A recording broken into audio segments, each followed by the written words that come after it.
Hello aspirants, I welcome you all at परचम classes. आज की क्लास में हम इंडियन कॉन्स्टिट्यूशन के शेड्यूल्स को पढ़ रहे हैं। 12 शेड्यूल्स हमारे इंडियन कॉन्स्टिट्यूशन के अंदर है। उन 12 के 12 शेड्यूल्स को हम आज की क्लास में करेंगे। ठीक है, तो बहुत सारे स्टूडेंट्स मुझे मैसेज भी कर रहे थे, मैम शेड्यूल्स करा दीजिए, तो वही हम कर रहे हैं।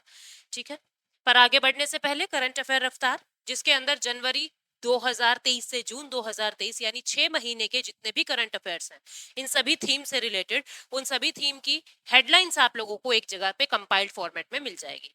ठीक है, उसके बाद कुछ कोर्सेज चल रहे हैं, एसएससी जनरल अवेयरनेस का कोर्स, एसएससी इकोनॉमी का कोर्स और एसएससी पॉलिटी का कोर्स। ठीक है, और भी बहुत सारे कोर्स, जितने भी आपको यहाँ टीचर्स दिख रहे हैं सबके इंडिविजुअल कोर्स भी आप लोग परचेज कर सकते हैं अगर आपको एक सब्जेक्ट की तैयारी करनी है तो।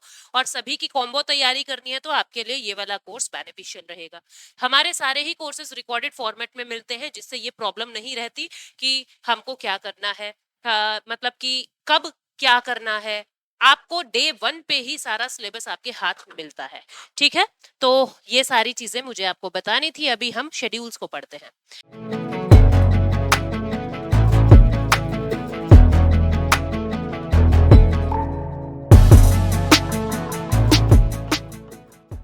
देखो, इंडियन कॉन्स्टिट्यूशन के अंदर जिस समय भारत का संविधान बना है, उस समय भारत के अंदर 8 अनुसूची थी। यानी कि 1950 के अंदर भारत के अंदर 8 अनुसूची थी, 8 शेड्यूल्स थे। ठीक है, नाइन्थ नाइन्थ जो है, नाइन्थ शेड्यूल जो ऐड हुआ है, वो फर्स्ट कॉन्स्टिट्यूशनल अमेंडमेंट एक्ट 1951 से हुआ है। फिर टेंथ शेड्यूल जो है, वो फिर आपका 52nd कॉन्स्टिट्यूशनल अमेंडमेंट एक्ट 1985 से हुआ है।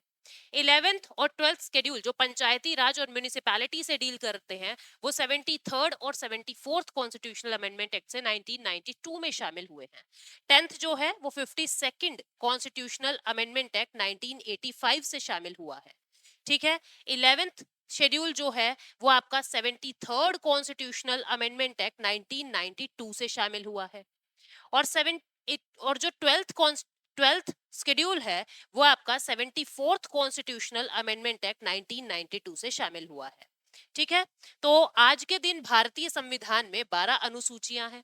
शुरुआत में केवल 8 शेड्यूल थे, आज 12 अनुसूचियां हैं। और इसको याद करने की भी ट्रिक आप में से मैक्सिमम स्टूडेंट्स को पता पाएगी, क्योंकि ये ओल्डेस्ट ट्रिक है जिसको सभी स्टूडेंट्स यूज करते हैं। वो ट्रिक क्या है वो लास्ट में बताऊंगी, जिन स्टूडेंट को नहीं पता उनके लिए, वैसे मैक्सिमम स्टूडेंट्स को पता पाएगी।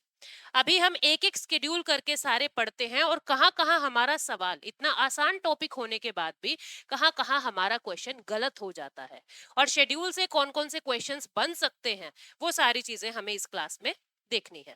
ठीक है, तो सबसे पहला जो first schedule of Indian constitution है, वो आपको दो बातें बताता है। दो बातें कौन सी? कोई भी नया राज्य बन रहा है या कोई भी नई यूटी बन रही है, वो तब तक राज्य या यूटी नहीं माना जाएगा जब तक उसका नाम पहले शेड्यूल के अंदर नहीं लिखा गया। जैसे आप जब तक सेलेक्टेड नहीं माने जाओगे, जब तक आपके रिजल्ट की लिस्ट में आपका रोल नंबर नहीं है, आप में ज्ञान कितना भी हो कोई फर्क नहीं पड़ता, जब तक आप क्वालिफाइड स्टूडेंट की कैंडिडेट लिस्ट में नहीं हो, इट मींस आपने क्वालिफाई नहीं किया है। ऐसे ही कोई राज्य जब राज्य माना जाएगा जब उसका नाम पहली अनुसूची में आ गया। फॉर एग्जाम्पल तेलंगाना, तेलंगाना का नाम जब पहली अनुसूची में लिखा गया, उस वक्त वो पहला शेड्यूल बनता है। ठीक है, तो पहले शेड्यूल के अंदर क्या है? Name of state and UT या टेरिटोरियल जुरिस्डिक्शन, मतलब कि भारत का आधिकारिक क्षेत्र, भारत कहां तक फैला है, कौन कौन सी यूटी, कौन कौन से स्टेट्स इंडिया के अंदर है, ये फर्स्ट शेड्यूल के अंदर लिखा हुआ है। ठीक है, अब उसके बाद सेकंड शेड्यूल क्या कहता है? सेकंड शेड्यूल बात करता है प्रिविलेजेस की, एमोल्यूमेंट्स की, सैलरी की। ठीक है, अब ये तो सबको पता होता है ये किस चीज की बात करता है, लेकिन आपको ये पता होना चाहिए कि किस किस की सैलरी की बात करता है और कौन सा इंपॉर्टेंट नाम आपको यहाँ देखने को नहीं मिल रहा। ठीक है, तो ये किस किस के सैलरी की बातें कर रहा है, किस किस के प्रिविलेजेस और एमोल्यूमेंट्स की बातें करते हैं? President of India, governor of Indian state के प्रिविलेजेस या एमोल्यूमेंट्स या allowances, speaker of Lok Sabha, deputy speaker of Lok Sabha, chairman of Rajya Sabha, deputy chairman of Rajya Sabha like यानी vice president, speaker and deputy speaker of legislative assembly of Indian state यानी कि विधानसभा। यहाँ पे ध्यान रखोगे कि लेजिस्लेटिव काउंसिल भी मेंशन है, चेयरमैन और deputy chairman of legislative council, supreme court जजेस, हाई कोर्ट जजेस and controller and auditor general of India. अब जब क्वेश्चन बनेगा, अभी तो आपको ये लग रहा होगा मैम ये तो हमें पता है, इसमें भी क्या ही बता रहे हो, लेकिन जब क्वेश्चन बनेगा और उसके अंदर जब आप ऑप्शन देखोगे अटॉर्नी जनरल ऑफ इंडिया, तो दिमाग एक बार ये कहेगा कि हाँ यार ये तो हो सकता है, आर्टिकल 76 में अटॉर्नी जनरल और उसका नाम भी यहाँ होगा। लेकिन आप देखो अटॉर्नी जनरल कहीं पर भी नहीं है, प्राइम मिनिस्टर शब्द यहाँ पे कहीं पर भी नहीं है, क्योंकि प्राइम मिनिस्टर एमपी की तरह माने जाते हैं, मेंबर ऑफ पार्लियामेंट की तरह माने जाते हैं। ठीक है, तो वहां दिमाग चकरा जाएगा। यहाँ पे आपको कहीं भी इलेक्शन कमिश्नर नहीं दिख रहे हैं, वहां पे आपको ये याद आएगा यार इलेक्शन कमिश्नर भी हो सकता है, आर्टिकल 324 मिला हुआ है, कॉन्स्टिट्यूशनल बॉडी है। फाइनेंस कमीशन के चेयरमैन कहीं नहीं लिखे हुए हैं। तो वहां पे जब हम पेपर में होते हैं, एक तो स्ट्रेस होता है, दूसरा हमारे सपनों को प्राप्त करने के लिए हमें ऐसे रहता है कि ये भी कर दें, हम ये भी कर दें, ये सवाल भी हमें सही करना है, इतने मार्क्स लेने हैं, बहुत सारे आप लोगों के दिमाग में ख्याल चलते होते हैं। तो वहां पे हम बहुत सारी ऐसी चीजें ज्यादा सोच जाते हैं जो सोचने की जरूरत नहीं है। तो आप ये देख ले कि किन किन का नाम यहाँ लिखा हुआ है जो मैंने आपको बताया है। ठीक है, अभी थर्ड शेड्यूल पे चलते हैं। थर्ड शेड्यूल क्या बात करता है, ये ओथ और एफर्मेशन की बात करता है, शपथ की बात करता है। किस किस की शपथ है यहाँ पे, प्रेसिडेंट की शपथ का जिक्र यहाँ नहीं है, वाइस प्रेसिडेंट की शपथ का जिक्र यहाँ नहीं है, गवर्नर की शपथ का जिक्र यहाँ नहीं है।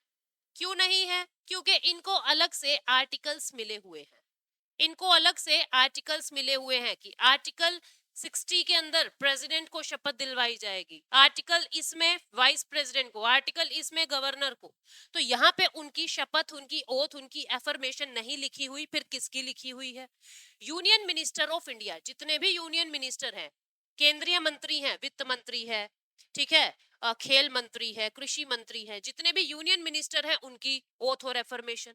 फिर उसके बाद पार्लियामेंट इलेक्शन कैंडिडेट्स, जो भी एमपीज आते हैं, मेंबर ऑफ पार्लियामेंट आते हैं, सुप्रीम कोर्ट के जजेस आते हैं, कैग आते हैं, फिर से अटॉर्नी जनरल यहाँ भी नहीं है, क्योंकि आपको पता है ये सरकार का नुमाइंदा नहीं माना जाता, इसको हम गवर्नमेंट के अंदर एक सर्वेंट नहीं मानते, ये अपनी प्राइवेट प्रैक्टिस भी अलग से करते रहते हैं। जिसको नहीं पता अटॉर्नी जनरल मैंने करवाया है, आप लोग देख लेना प्लेलिस्ट में जाके।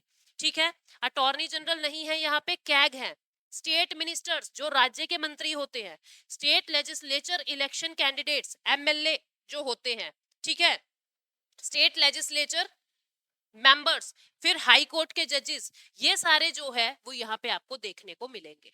क्लियर, तो इन सब की शपथ जो है वो थर्ड शेड्यूल के अंदर लिखी हुई है, जिसकी नहीं लिखी हुई और जो लग सकता है आपको वो मैंने आपको अलग से मेंशन करवा दिया।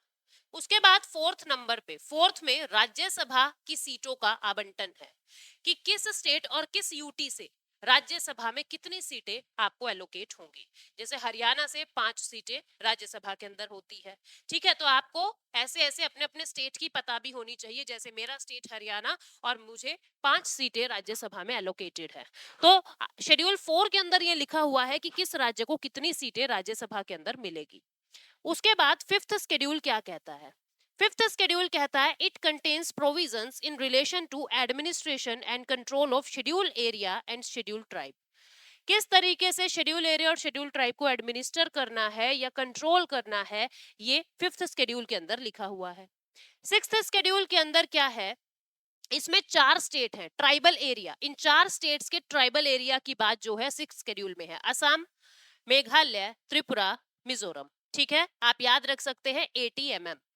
ठीक है, ATMM यानी असम, त्रिपुरा, मेघालय, मिजोरम। मेघालय डिक्शनरी से जाओगे पहले ई वाला आएगा, देन मिजोरम, फिर आई वाला। ठीक है, ATMM से याद रख सकते हो, असम, त्रिपुरा, मेघालय, मिजोरम, इन 4 राज्यों के जो ट्राइबल एरिया है उनके प्रोविजन आर्टिकल शेड्यूल 6 के अंदर लिखे हुए हैं। उसके बाद 7th शेड्यूल, इसके अंदर 3 लिस्ट है, union list, state list, concurrent list. Concurrent list हमने ऑस्ट्रेलिया से ली है, लेकिन इनके बारे में डिटेल में अलग से इसी वीडियो में बताऊंगी। अभी बस ये याद रखें कि 7th शेड्यूल के अंदर 3 लिस्ट है। यूनियन लिस्ट क्या कहती है? इसके अंदर वो सारे सब्जेक्ट हैं जिसके ऊपर केवल केंद्र सरकार कानून बनाएगी। स्टेट लिस्ट में वो सारे सब्जेक्ट हैं जिसके ऊपर स्टेट गवर्नमेंट कानून बनाएगी। और कंकरेंट लिस्ट में वो सारे कानून हैं जिसपे स्टेट और यूनियन दोनों ही कानून बनाएंगे। ठीक है, इनकी बाकी सारी डिटेल्स, रेजिडरी लिस्ट वगैरह, ये सब मैं आपको आगे अभी थोड़ी देर में बताती हूँ। 8वें शेड्यूल के अंदर 22 ऑफिशियल लैंग्वेज है। भारत की 22 भाषाएं 8वीं सूची के अंदर लिखी हुई है। असमीज, बंगाली, बोडो, डोगरी, गुजराती, हिंदी, कन्नड़ा, कश्मीरी, कोंकणी, मैथिली, मलयालम, मणिपुरी, मराठी, नेपाली, ओडिया, पंजाबी, संस्कृत, संथाली, सिंधी, तमिल, तेलुगु, उर्दू। अंग्रेजी कहीं पर भी नहीं है। हिंदी है, इंग्लिश कहीं नहीं है, इस बात को याद रखोगे। ठीक है, कहीं नहीं है। पंजाबी है, इस बात को याद रखना, पंजाबी है। बहुत सारे स्टूडेंट पंजाबी में कंफ्यूज हो जाते हैं, तो पंजाबी है। ठीक है, 22 भाषाएं हैं। और बहुत सारी भाषाएं, जैसे तुलु लैंग्वेज के ऊपर अभी बात चल रही है कि तुलु लैंग्वेज जो एक द्रविडियन लैंग्वेज है उसको भी इसमें शामिल किया जाए। तो पूरा क्राइटेरिया होता है कि कौन सी अनुसूची 22वें इन 22 कौन सी भाषा इस 8th शेड्यूल के अंदर आ सकती है। शुरुआत में जब हमारा संविधान बना है उस समय 14 लैंग्वेजेस इसके अंदर थी। कितनी? 14 लैंग्वेजेस इसके अंदर थी। फिर 15th सिंधी ऐड होती है। ठीक है, सिंधी ऐड होती है। इसके बारे में देख लेते हैं। आज के दिन 22 है, शुरुआत में केवल 14 थी। क्या कह रहे हैं? शुरुआत में 14 थी, फिर धीरे धीरे सिंधी इसके अंदर ऐड हुई 1967 में। देन के एम एन यानी कि कोंकणी, मणिपुरी और नेपाली, इसको 1992 में शामिल किया गया। फिर उसके बाद बीडीएमएस डिग्री होती है ना, बीडीएमएस यानी बोडो, डोगरी, मैथिली, संथाली, 4 ये 92nd अमेंडमेंट एक्ट 2003 से शामिल हुए। सिंधी 1967, फिर केएमएन कोंकणी मणिपुरी नेपाली ये 1992 में, और फिर 2003 में 4 और भाषाएं बोडो, डोगरी, मैथिली, संथाली यानी बीडीएमएस। तो इस तरीके से टोटल 22 भाषाएं आज के दिन आपके 8वीं अनुसूची के अंदर है। अब हम बात करते हैं सबसे विवादित शेड्यूल की, that is 9th schedule of Indian constitution. एक तो ये लैंड रिफॉर्म्स से रिलेटेड बातें करता है। लैंड रिफॉर्म्स, जमींदारी सिस्टम को इसने एबॉलिश किया पहले संवैधानिक संशोधन 1951 से। इसके अंदर क्या लिखा गया कि जो भी कानून, जो भी बात 9th शेड्यूल के अंदर आ गई वो जुडिशियल रिव्यू से बहुत दूर चली जाएगी। यानी उसके ऊपर जजेस जो हैं वो स्क्रूटिनी नहीं कर सकते कि ये कानून सही है गलत है। जो भी कानून 9th शेड्यूल में शामिल कर दिया गया उसके ऊपर जुडिशियल रिव्यू नहीं होगा। तो इसका फायदा उठाते हुए सरकारों ने क्या किया, उन्होंने इसके अंदर बहुत सारे कानून शामिल करने शुरू कर दिए जिनसे सरकार बचना चाहती थी कि कोर्ट इस पे कुछ ना कह सके। तो फाइनली क्या किया गया, सुप्रीम कोर्ट ने देखा कि इस शेड्यूल का मिसयूज हो रहा है, तो उन्होंने ये कह दिया 2007 में सुप्रीम कोर्ट ने एक वर्डिक्ट कहा और ये कहा कि जितने भी कानून 24th ऑफ अप्रैल 1973, यानी ये कौन सा सबसे अहम दिन है, केशवानंद भारती केस वाला दिन है। इस दिन इस केस की जजमेंट आई थी और इसी जजमेंट के अंदर सुप्रीम कोर्ट ने यह कह दिया कि 24 अप्रैल 1973 के बाद जितने भी कानून बने हैं, चाहे वो 9th शेड्यूल में हो चाहे वो 9th शेड्यूल में ना हो, पर उस पे जुडिशियल रिव्यू होगा। ऐसी बात 2007 में सुप्रीम कोर्ट ने कह दी। यानी 2007 के बाद आप चाहे इसके अंदर कुछ डालें या ना डालें, जुडिशियल रिव्यू के लिए हर कानून ओपन है। कंफ्यूज ना हो इसके लिए एक बार फिर बता रही हूँ। शुरुआत में क्या कहा गया, जो भी कानून 9th शेड्यूल में चला गया वो जुडिशियल रिव्यू से दूर हो जाएगा, उस पे जजेस यानी सुप्रीम कोर्ट रिव्यू नहीं कर सकती। इसका मिसयूज करते हुए सरकार ने क्या किया, बहुत सारी गवर्नमेंट्स ने क्या किया, इसके अंदर बहुत सारे कानून शामिल कर दिए ताकि सुप्रीम कोर्ट स्क्रूटिनी ना कर सके। ठीक है, अब सुप्रीम कोर्ट ने देखा कि इस शेड्यूल का तो मिसयूज हो रहा है। अब उस मिसयूज से बचने के लिए 2007 में सुप्रीम कोर्ट ने यह कहा कि 1973 के बाद 24 अप्रैल 1973 के बाद जितने भी कानून आपने 9th शेड्यूल के अंदर ऐड किए हैं वो सब जुडिशियल रिव्यू के लिए ओपन हैं। अब चाहे आप इसमें कुछ डाल लीजिए चाहे ना डालिए, इसमें ऐड कीजिए ना कीजिए, हर कानून जो है वो जुडिशियल रिव्यू के लिए ओपन है। 1973 से पहले जितने कानून बने थे उन पे जुडिशियल रिव्यू नहीं हुआ, ठीक है, लेकिन बाद वालों पे जुडिशियल रिव्यू होगा, ऐसी बात 2007 में सुप्रीम कोर्ट ने कह दी। 10वां अनुसूची 9th शेड्यूल ये 52nd कॉन्स्टिट्यूशनल अमेंडमेंट एक्ट 1985 से शामिल हुआ और ये एंटी डिफेक्शन लॉ के नाम से जाना जाता है, दल बदल कानून के नाम से जाना जाता है। कौन मेंबर ऑफ पार्लियामेंट या स्टेट लेजिस्लेचर यानी एमएलए, एमपी एमएलए किस किस बिहाफ पे डिफेक्टिव यानी कि हम उनको डिस्क्वालीफाई कर सकते हैं, ये सब बातें इस शेड्यूल के अंदर है। एमपी एमएलए को हम किन किन दल बदल का कानून बना के हमने ये कहा किन किन बातों पे आपको डिस्क्वालीफाई किया जा सकता है, ये बात 10वीं अनुसूची के अंदर लिख दी। 11th शेड्यूल क्या कहता है, इसके अंदर 29 सब्जेक्ट्स हैं, वेरी इंपॉर्टेंट, इसके अंदर 29 सब्जेक्ट है। ये 73rd कॉन्स्टिट्यूशनल अमेंडमेंट एक्ट 1992 से शामिल हुआ, जो पंचायत की बात करता है। पंचायत की पावर, अथॉरिटी और रिस्पॉन्सिबिलिटी की बातें 11th शेड्यूल में है। 29 मैटर्स हैं।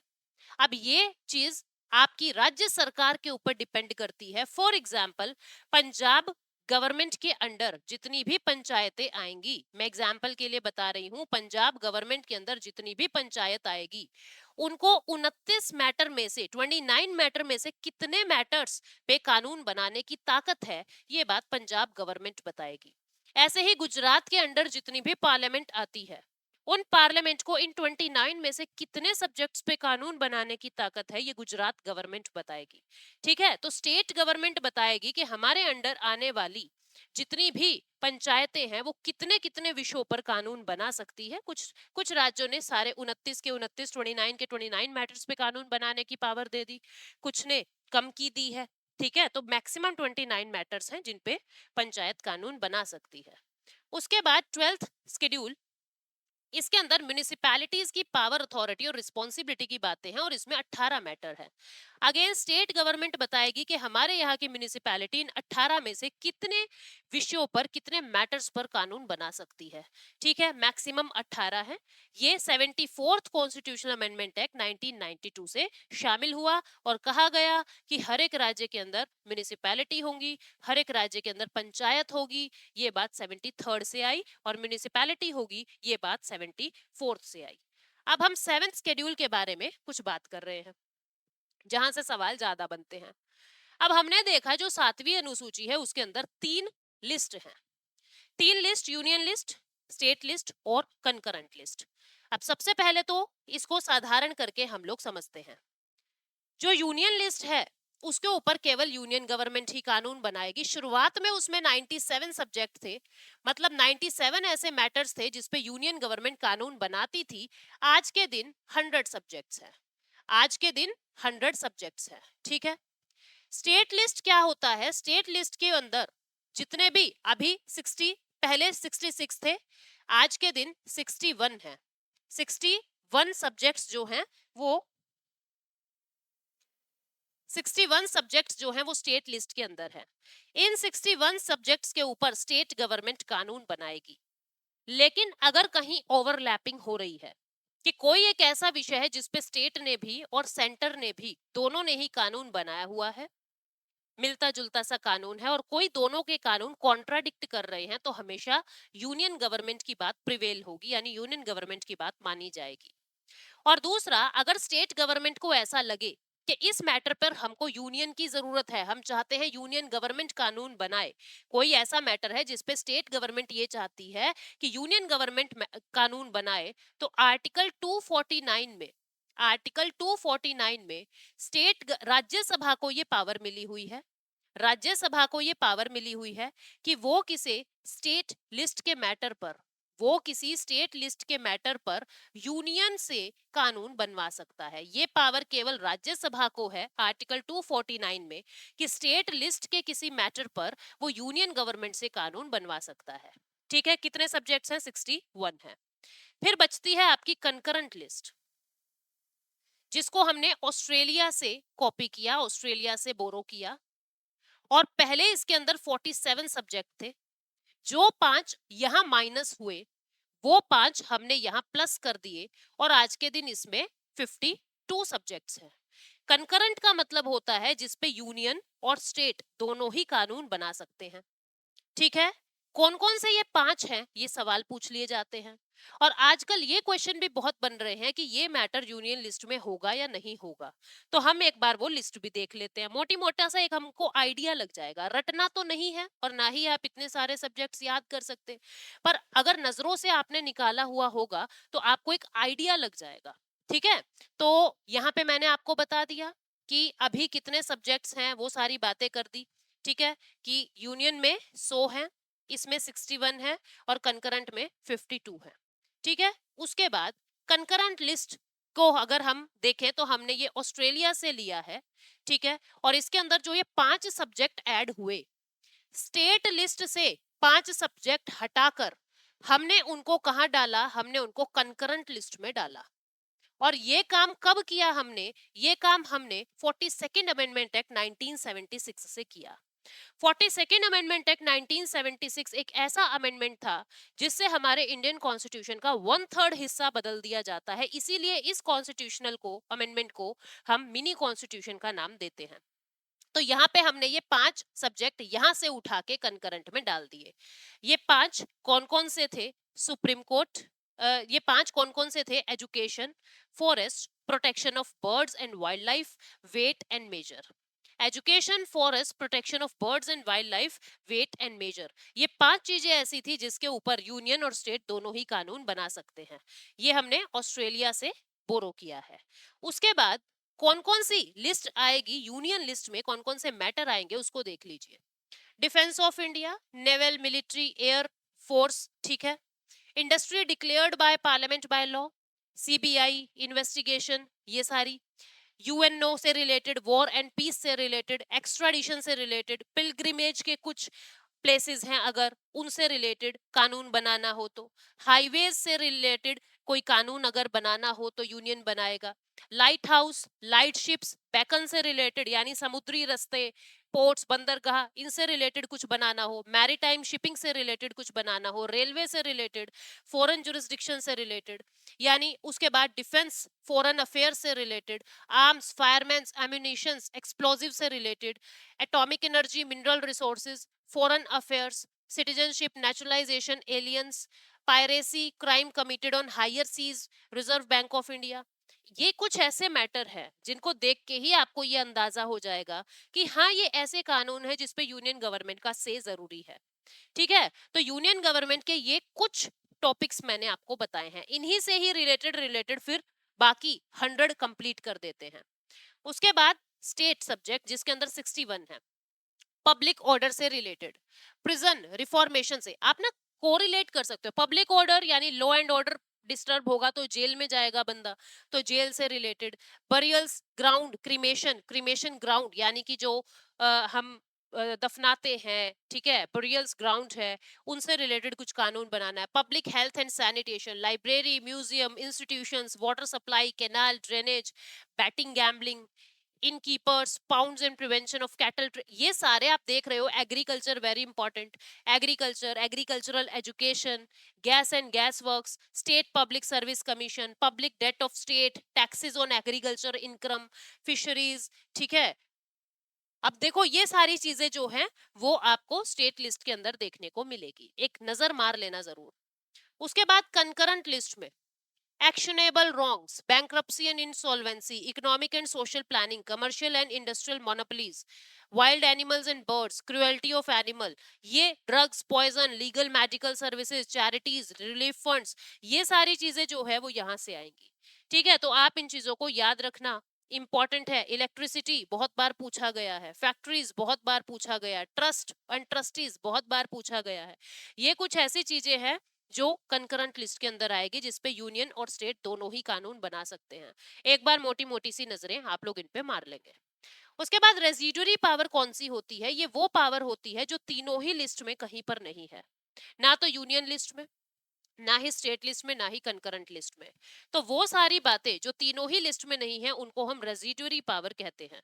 ठीक है, उनको हम रेजिडुअरी पावर कहते हैं। लाइक इंफॉर्मेशन टेक्नोलॉजी से रिलेटेड कोई कानून है, साइबर लॉज से रिलेटेड कोई कानून है, इनको रेजिडुअल लिस्ट में शामिल किया जाता है। और ये सारी जो बातें हैं, ये सब चाहे कहीं पे लिखा है नहीं लिखा है, लेकिन इन सब को यूनियन गवर्नमेंट ही हैंडल करेगी।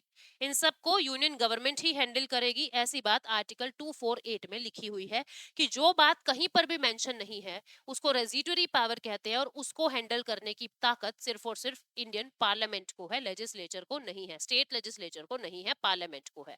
ठीक है, तो ये रेजिडुअरी पावर्स की बातें थी, रेजिडुअरी लिस्ट की बातें थी। तो this is all about schedules of Indian constitution. अब हम कुछ क्वेश्चन की प्रैक्टिस करते हैं।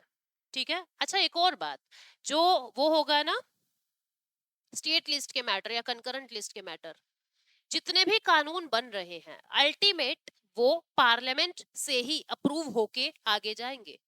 ऐसा नहीं है हरियाणा ने कुछ कर दिया, उस पे कानून बना दिया, वहां पर भी यूनियन गवर्नमेंट, माना ताकत नहीं होगी, लेकिन एक ठप्पा लगेगा यूनियन गवर्नमेंट का भी, पार्लियामेंट का भी एक ठप्पा लगेगा। ठीक है, तो आप जो ट्रिक जो हर स्टूडेंट को पता होती है, जो ट्रिक हर स्टूडेंट को पता होती है, मैं भी एक फॉर्मेलिटी कर रही हूँ ये आपको बताने की, जिस स्टूडेंट को नहीं पता उसके लिए। कैसे याद रखोगे? Tears of old PM, tears of old PM. T से क्या है? टेरिटरी, यानी यूनियन टेरिटरी और स्टेट की बात है। ई से एमेल्यूमेंट्स, ठीक है। ए से एफर्मेशन एंड ओथ, आर से राज्यसभा सीट एलोकेशन, एस से शेड्यूल एरिया, ओ से अदर ट्राइबल एरिया, और एटीएमएम याद रखना, असम, त्रिपुरा, मेघालय, मिजोरम, इन 4 जगह के जो ट्राइबल एरिया है। एफ से फेडरल लिस्ट, यानी 3 लिस्ट आ गई है। ठीक है। ओ से ऑफिशियल लैंग्वेज, एल से लैंड रिफॉर्म्स, डी से डिफेक्शन, एंटी डिफेक्शन, ठीक है, 1985 52nd कॉन्स्टिट्यूशनल अमेंडमेंट एक्ट से आया। पंचायत पी से, और एम से म्युनिसिपैलिटी। तो ये आप याद रख सकते हैं, टीयर्स ऑफ ओल्ड पीएम, ये ट्रिक के हिसाब से भी आप इसको याद कर सकते हैं। तो अभी क्वेश्चन करते हैं हम लोग। पहला क्वेश्चन जो आपको मुझे बताना है, Which one of the following schedule of Constitution of India contain provision regarding anti defection? UPSC 2014 ने पूछा। एंटी डिफेक्शन से रिलेटेड किस स्केड्यूल के अंदर बात की गई है? सेकंड में, फिफ्थ में, एट में या 10th में? तुम मुझे बताओगे कमेंट सेक्शन में। अगला क्वेश्चन है, ये पूछ रहा है कि the provision in the fifth schedule and sixth schedule, UPSC 2015 ने पूछा। पांचवें शेड्यूल और छठे शेड्यूल के अंदर किससे रिलेटेड बातें हैं? Protect and the interest of schedule tribes, boundary between states को डिटरमाइन करना, पावर अथॉरिटी ऑफ पंचायत बतानी, या फिर बॉर्डर स्टेट की बात करना। आपको यह बताना है कि किस चीज से रिलेटेड हैं पांचवी और छठे शेड्यूल्स। उम्मीद करती हूं दोनों ही आंसर आप बिल्कुल सही देंगे कमेंट सेक्शन में। Thank you so much, take care and bye bye.